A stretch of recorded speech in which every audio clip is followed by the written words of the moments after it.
Welcome to Bloody Violent History. My name is Tom Assheton and his name is James Jackson. Today we are back with the man on the move, the insurgent, a person who rises in active revolt against authority. You won't be surprised to learn that they've been with us for a long time and they are still with us today. By the way, if you have any comments or thoughts on this podcast, you can email me at talk@bloodyviolenthistory.com. So, back to our men and women slipping through the long grass to cut the enemy's throat, blow up his bridges, or plant an IED. Sun Tzu had a number of points to make on this art form of war. I paraphrase. When the enemy is relaxed, make them toil. When the enemy is well fed, make them starve. When the enemy is settled, make them move. It is, of course, the supreme art of war to subdue your enemy without a fight. Not easily accomplished. Let us give you our thoughts in the following hour or so. There are differing types of insurgency. We will explain, and there are many examples, from Sparta in ancient Greece to the American Civil War, and to South Africa's Boer campaign against the Brits at the beginning of the 20th century, to the many conflicts in the last 100 years, including what is now happening in Ukraine. What have we learnt, if anything? Jamie, why don't you start us with the soft underbelly? Plunge in and tell us, what are the types of insurgent? Well, to misquote Sun Tzu, I was settled and now I have to move. But we'll start with knives, Tom, because insurgency takes so many different forms. It is unconventional warfare. It's 360 degrees. It involves the civilian population. It involves a lot of psychological warfare and deception. So a lot of our previous podcasts have actually touched on the subject. But at its most basic, it's a man with a knife. And you can go back in history to the cryptia of Sparta, the young men who went out with a knife to not only murder helots, the serfs and slaves, but also to assassinate the enemies of Sparta. You can go back to the Sicarii of the Holy Land, who fought the Romans, fought other zealots, fought those who believed in the Roman Empire. And they were stabbing people. The assassins in the early Middle Ages, they were killing Seljuk Turks. They were killing the enemies of the Templars. They had various alliances, and they were mounting their own insurgency.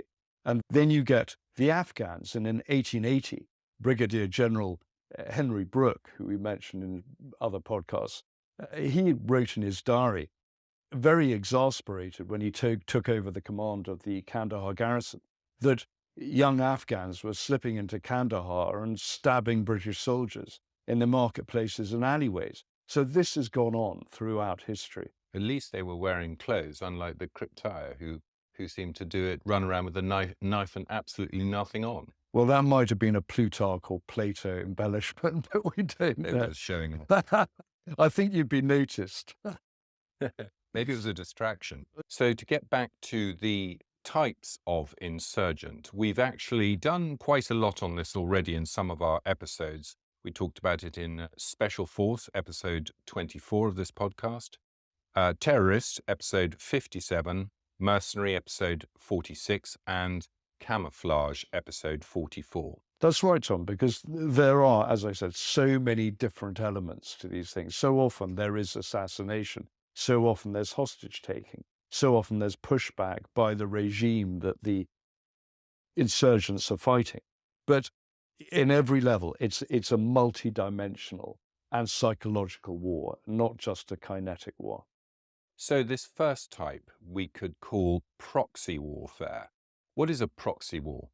A proxy war is really where other countries, other nations, other regimes have an interest in a civil war or a conflict in another nation. And it's always cheaper. Rather than to send your own forces, it can be politically expedient not to get involved yourself, but simply to sit back and train and equip and help in other ways the insurgency force that is there. Oh, you remember how the Green Berets, for example, helped the Northern Alliance in the overthrow of the Taliban. I mean, way back, the US were helping the Mujahideen, and that went on for the 10 years that the Soviet Union were involved in Afghanistan. So mounting a proxy war, bleeding the enemy out, using the insurgency organization is very useful. Okay, so let's have some examples of that. The hump in World War II. Well, the hump was really the air corridor between India and China. And you had the US Air Force flying these 500-mile missions.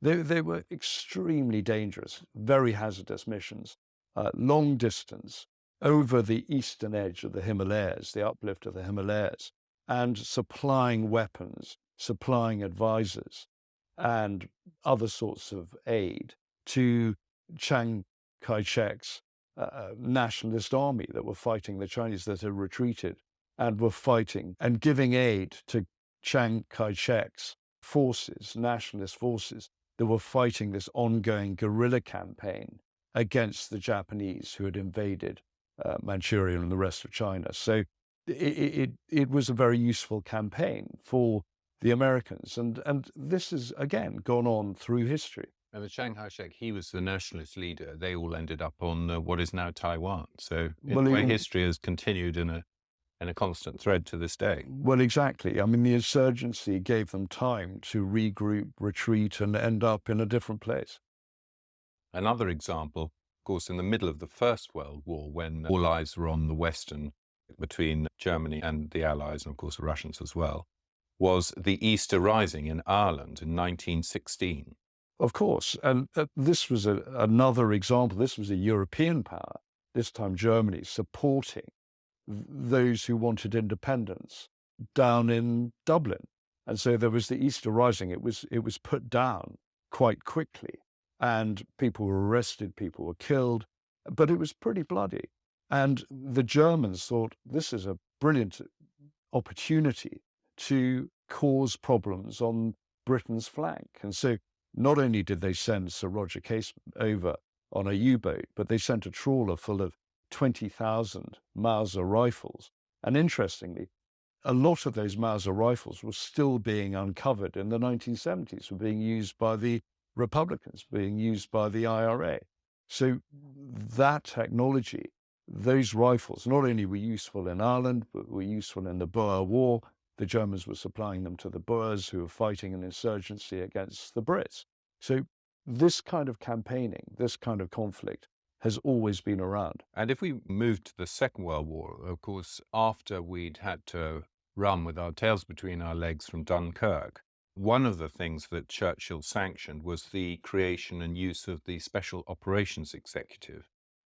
And partly it had a psychological effect. It was to show that we were still in the game. It was a way of hurting the Germans. It was a way of giving the French hope. Oh, don't forget the French had capitulated after 6 weeks. So having a resistance, however effective or ineffective, was a useful psychological dimension. It gave the Free French hope. It gave the Brits hope that we were doing some sort of damage, whether it was in Denmark or Holland or France. And some of these networks were rounded up very quickly, particularly in places like Denmark. But at the same time, basic insurgency, and certainly towards D-Day, which we'll come on to, the blowing up of rail lines forced the Germans to use the road system, where they were also ambushed there. So it slowed the German response. So that's really what we're talking about in terms of a proxy war. It's using the unconventional to aid the conventional conflict, what's going on at the front. The SOE at the beginning of the war tended to tread quite heavily on the toes of the SIS, the Secret Intelligence Services, and also the people trying to get prisoners of war back. So it wasn't that they had carte blanche to go out and do that. They caused quite a lot of trouble for our agents who were just trying to spy on the Germans because they were blowing things up and causing trouble. Well, it's always this tension, because good intelligence requires still waters in which to fish. So if you dynamite the pond, there are a lot of dead fish around, but you do alert people in the area. And you can see there was tension between SOE and SIS because the SOE called the Secret Intelligence Service the bastards of Broadway, which is where their headquarters were. So there was no love lost. Okay, move on a bit to Afghanistan and the US aid. That's another example of how the Mujahideen were doing pretty badly against the Russians, particularly their gunship helicopters, weren't they? Until the Americans, and particularly this fellow Charlie Munger, managed to get finance for them to have surface-to-air missiles to shoot helicopters down. Yes, and there was always, again, this tension between the intelligence community, the politicians, and what to do and how to respond. And it was a very effective campaign. The Soviets at the time were no less sclerotic than the Russians are in Ukraine today. And they were fighting the same kind of campaign, and they were not geared to fighting an insurgency.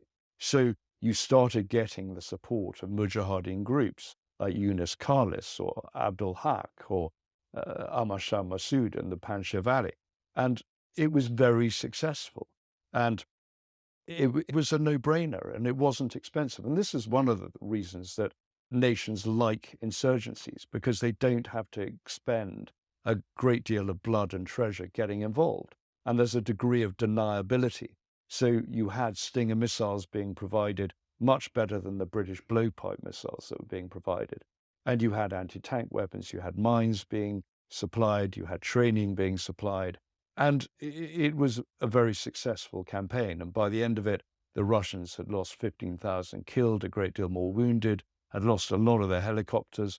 And it forced the Russians eventually, and certainly with what was going on back in Russia on the home front, with all the mothers and wives complaining, this is what forced the hand of the Soviet government to eventually withdraw their troops.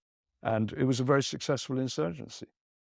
Okay, how would that compare with something like the Dhofar campaign?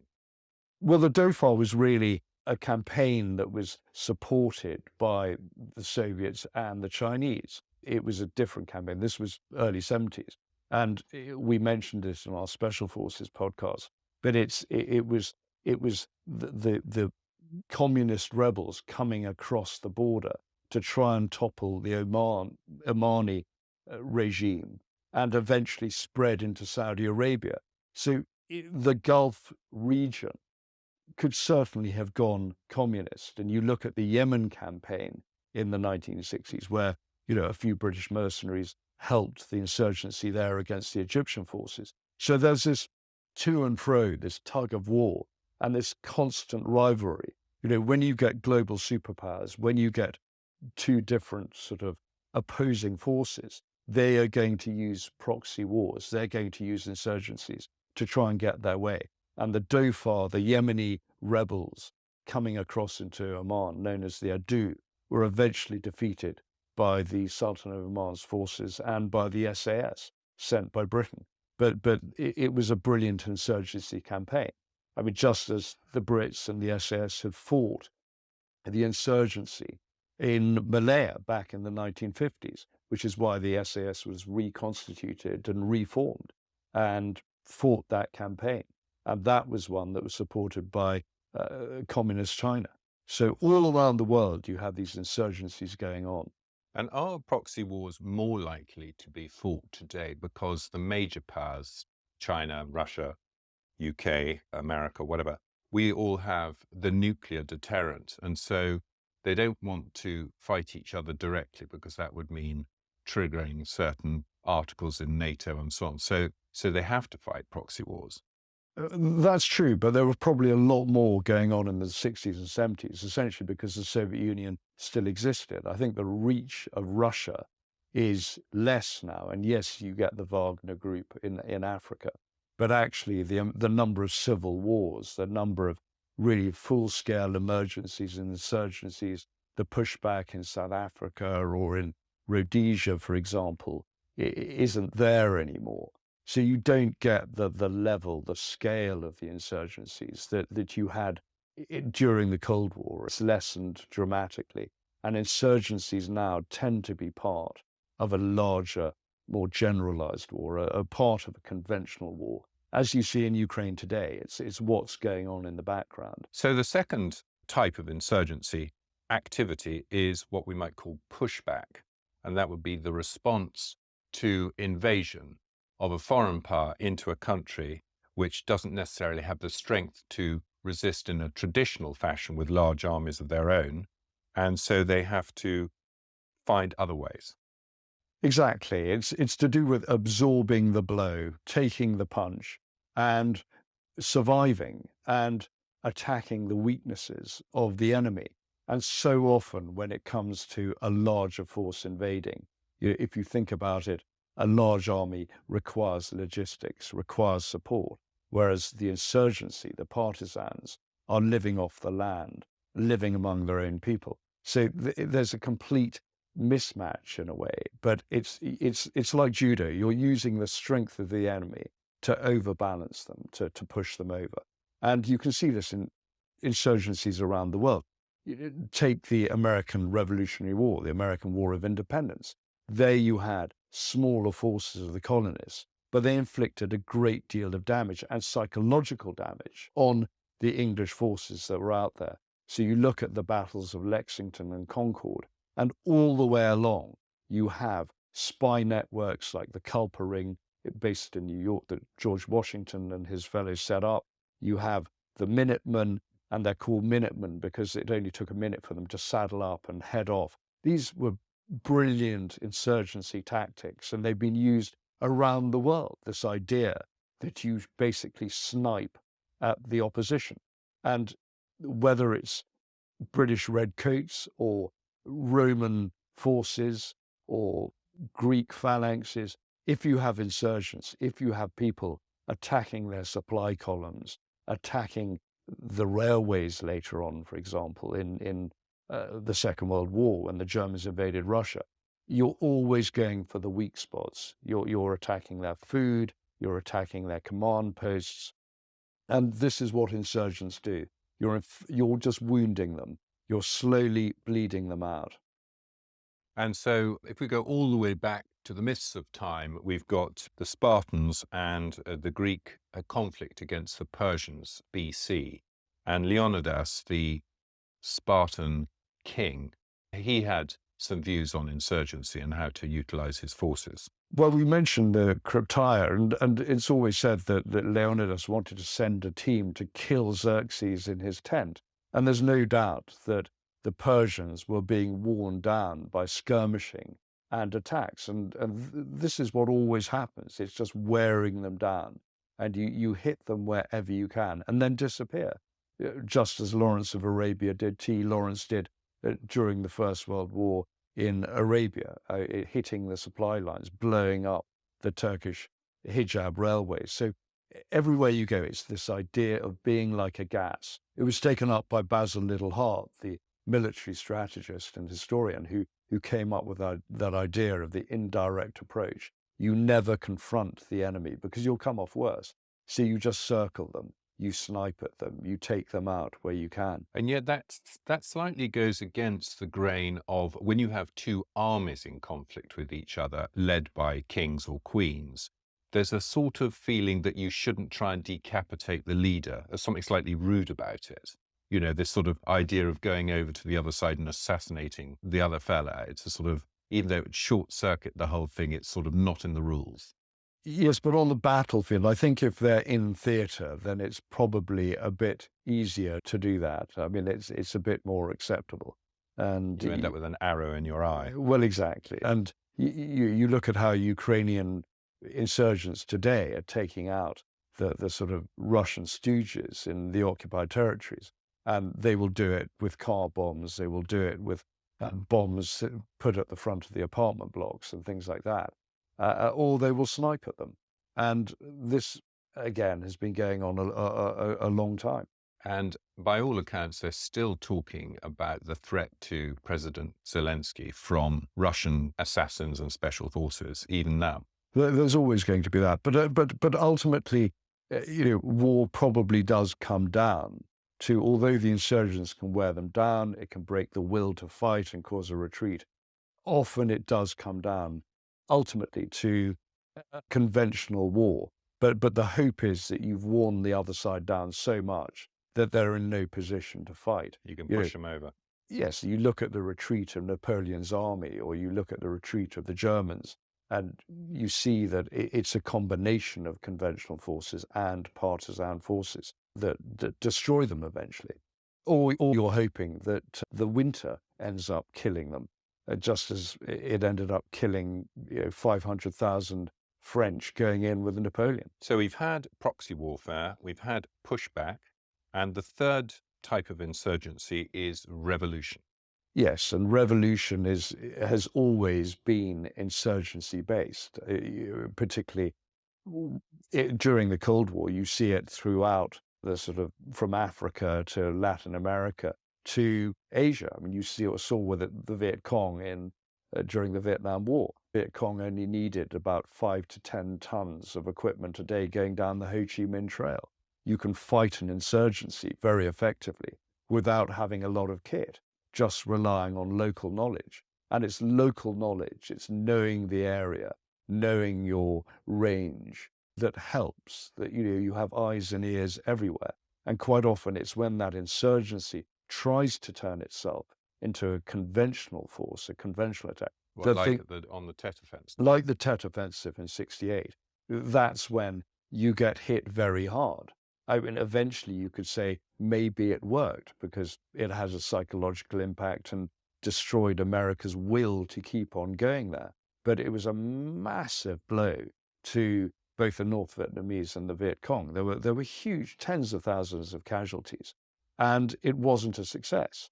But they had to somehow go on to the offensive and move out of just being an insurgency, because it was difficult to see how they would take over the country just by being an insurgency. And it's extraordinary to note that some famous revolutionary leaders, I'm thinking of Che Guevara, for example, have actually a terrible record of success. They may have their principles of how to do it and cart their ideology around the world, but actually he's pretty rubbish. Yes, he was. And he seemed to lose everywhere from Bolivia to Argentina to the Congo. But why do people keep, But because he was young, he was linked to the success in Cuba of the revolution there. And that sort of carried him on. Did you have a poster of him in your bedroom when you were a small boy? No, I don't think I did, actually. I can't remember what I had. I think I had tanks. And I think you had that girl with the tennis ball. I with the did. tennis racket. Scratching her back. I do it. But that's for another podcast. Yeah. But that was insurgency at its best. But you look at some of the things that Che Guevara was spouting, and yet when he set up the revolution in Bolivia, he went and set up his campaign and his camp in the center of the country. He hadn't reckoned on the mosquitoes and the insects. I mean, I think he was the only one with a mosquito net there. He's very smelly, so they probably were attracted to it. But because he was in the center of the country, his insurgency couldn't be supported from outside. So there were basic errors that he made, but we'll talk about him later. But many of these ideas, the political ideas of insurgency that he took from Mao, for example, and adapted, they've been used by insurgencies around the world. And essentially, you've got to have a political dimension, a psychological dimension, and having some sort of ideology or some sort of nationalist credentials is going to help that insurgency, because you've got to win converts, you've got to win recruits, you've got to get defectors from the other side, you've got to get spies in the enemy camp. So insurgency is a complex thing, and it's rough and ready, and you're going to suffer setbacks and you're going to suffer losses, but at least you can ultimately disappear back into the jungle or disappear back into the hills. That's what it's about. Okay, well, before we move on to the next section, I have to say that somewhere in this room, I was just looking for it, there is a banknote from Cuba. And at one point, Che was either the governor or one of the directors of the Revolutionary Bank in Cuba. And so he was given the job of signing the notes that they issued. And, normally bank would be signed, James Jackson with a flourish, but he just signed the banknotes Che. Yeah, there you go. So no wonder he was a teenage hero. Yeah, it's like being a rock star. You only use one name. We talked about pushback, that was what the insurgency is about, but often there's pushback by the regime or the invading force. They want to win. And if they're brutal enough to start a revolution and brutal enough to invade a country, then there will be pushback by the opposition, by the insurgents. And so what happens, there's often a scorched earth policy. And they will go out, they will burn homesteads, they will kill arbitrarily the civilian population, they will torture, they will rape, and you've seen it in Ukraine today. And you can go back, way back in history, and it's always been there. In 1069, what did the Normans get up to in the north of England? What didn't they get up to, Tom? It was the harrying of the north, the murder of tens of thousands in Northumbria, which was the kingdom of northern England and part of southern Scotland. What had happened, there was an Anglo-Danish revolt against the Normans, against the Norman imposition of their laws, their system, their oppression. So William the Conqueror took his armies up there and literally laid waste to the whole region. In that region alone, there was mass starvation. He burnt homesteads, he destroyed grain stores and the harvest. And it's said that 100,000 or so died from starvation. That's 5% of the entire population of England at the time. So that is a typical example of counterinsurgency, of hardcore counterinsurgency. And it's no different to what the Germans were doing in Belarus and Russia during the Second World War, their attempt to exterminate the insurgency, the partisans that were coming up against them. And brutality is so often the knee-jerk response of any regime that is facing an insurgency. And that would all have happened before he commissioned the Doomsday Book, before he made his list of what was what and what he had. Well before. And the Doomsday Book actually sort of picks up on the fact that villages had just ceased to be. There were swathes of territory, just as during the American Civil War, there was a scorched earth policy by the Union forces in various southern states to try and clamp down on the insurgency, to try and starve it out. And it's trying to starve the oxygen from the insurgency, to starve them of manpower, to starve them of food, to starve them of the psychological drive to keep the insurgency going.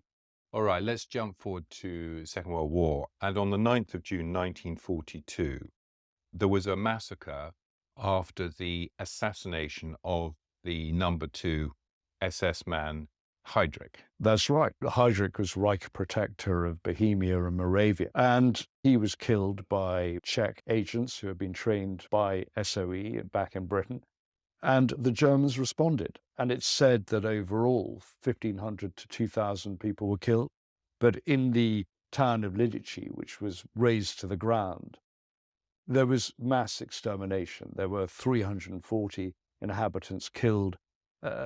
Over 100 women, I think about 150 women, were sent to concentration camps. Women who were pregnant were forced into abortions. The children were sent off. Any who actually survived were sent off for adoption. It was the most terrible massacre. And it was a warning that this is what happens, that there will be a price for any kind of insurgency, for any kind of hit on senior German figures in the region. And the Czechs suffered hugely, but the whole of Eastern Europe and, of course, Russia. But Lidice is always held up as a prime example of what happens when the authorities hit back against insurgency and how civilians suffer. And it's a good example of the sort of balance between the partisans who want to, take action against the invader, the locals, and the sponsoring force, in this case, the Brits with their SOE training, in that you'd think that it would be quite difficult to persuade them to carry out an action like this without them, because they know there's going to be reprisals.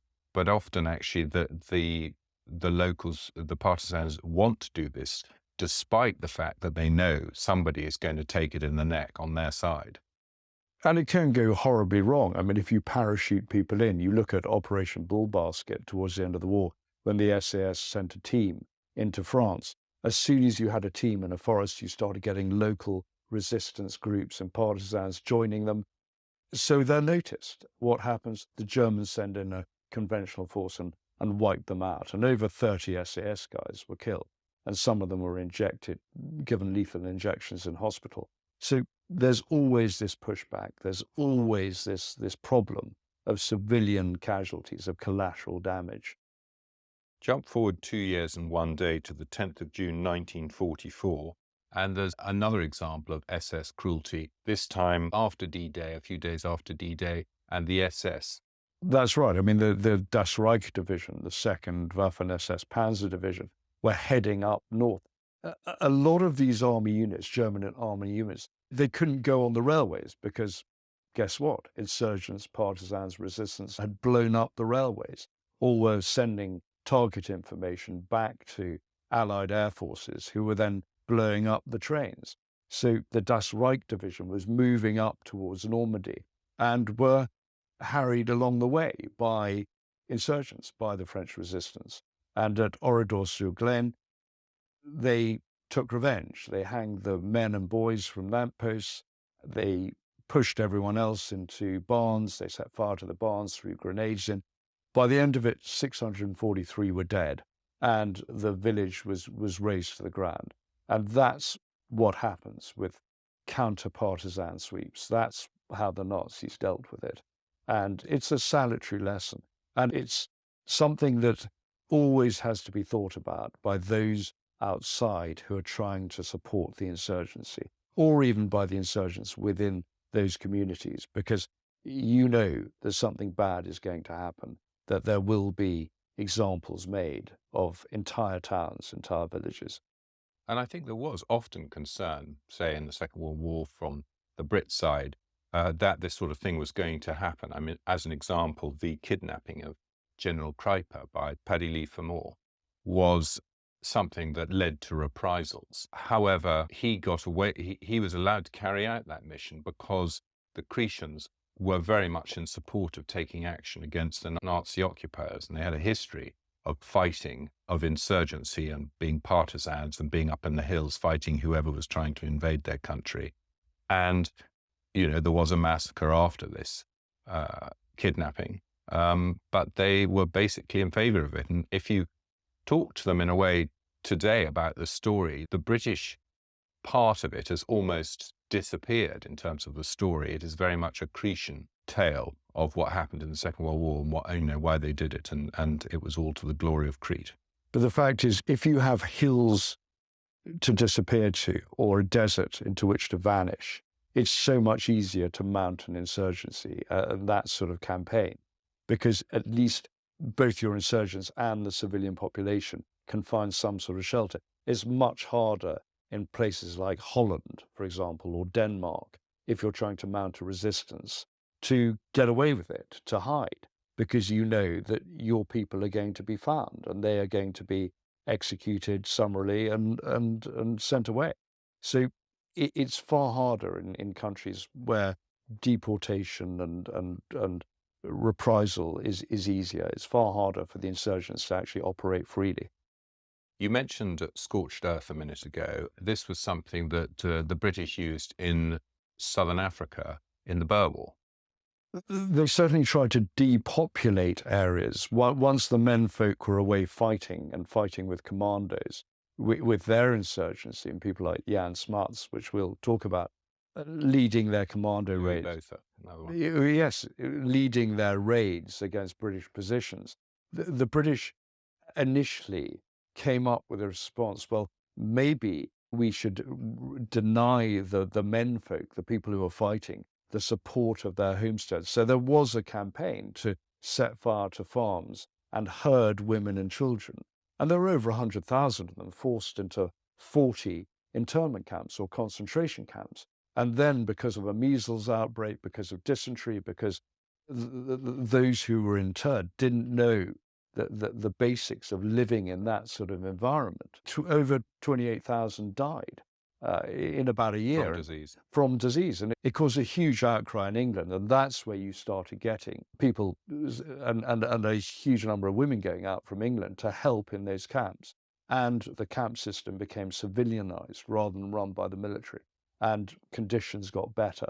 And also the camps were to some extent there to protect, I mean, this does sound a bit mealy-mouthed, but to protect the women and children of the Boer fighters from attacks from elsewhere. Completely. They were very vulnerable to Bantu attacks, and because there was no one to guard the homesteads. So, and these were far-flung homesteads and farms. So there was that problem in the same way that homesteads and farms in Zimbabwe became very vulnerable, and in South Africa. So you've always got that tension. Again, it's this real problem of how do you manage to counter an insurgency, and how do you do it in a humane way? There always tends to be overreach, and the authorities tend to go in too hard. And eventually, Kitchener's approach was to have these sort of almost sort of game bird drives of cavalry moving forward across the veldt and pushing, herding the insurgents towards the railway lines, and the pillboxes were dotted along there. And some of it was quite effective, but it was to do with land clearance. And you can see the land clearance that went on in the Highlands, for example, in Scotland. It's to do with control. It's to do with domination of that area. And the Normans as well. I mean, when they arrived before that, the common man could go out and get a rabbit for his pot in a way that he couldn't after the Normans arrived and basically said, this is all ours and it's our hunting land and you can't. Well, and you can see where the Norman influence started to spread and how they dominated the landscape simply by looking at where they built their Norman keeps, their castles in the north, from York to Durham. I mean, it just goes across the landscape. So a great villain of the 20th century is Saddam Hussein, who in both 1980 and 1988 behaved very viciously towards his own population. You can look at all those regime chiefs, all those heads in that area, and the sort of Ba'athist movement that clamped down. They were one-party states. So as soon as you got different religious groups or different political groups coming up to challenge them, they were going to fight it. And so insurgencies began, and they were put down. And over the 1980s, it's believed that Saddam Hussein gassed 30,000 of his own people. In 88, he dropped mustard gas and nerve agent on Halabja and killed 5,000 or more, wounded another 7,000. So that was the largest gas attack in about a century. So it was absolutely dreadful. Then you get someone like President Assad, father of the present one, who went and killed thousands at Hama in 1982, the Muslim Brotherhood, putting down an insurgency, putting down a political movement that he saw as a major threat. And lastly, of course, well, not lastly necessarily, but currently, Ukraine. One of the things that the Russian invaders have done is they have created this system of deportation, filtration, and conscription / forced labor. They have. It's an old trick. First of all, you annex a land or claim that you own it, and then say anyone who is against you is against your system, is against the will of the people.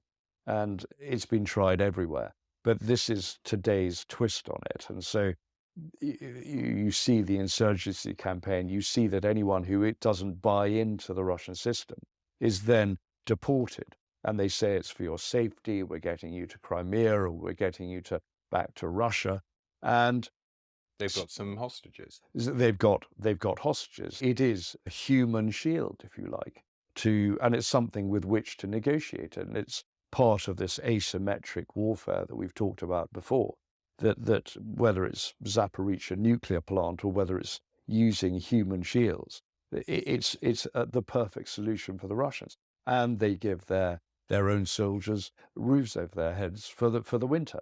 So they're pushing people out, they're filtering them, they're taking the children. Filtering essentially is when they sort of check who they are. Yeah, they're processing them. Yeah. And it's no coincidence that when the whole of the Kharkiv region was taken and the Ukrainians pushed into Luhansk, they didn't find any menfolk, apart from old men, because those had all been taken.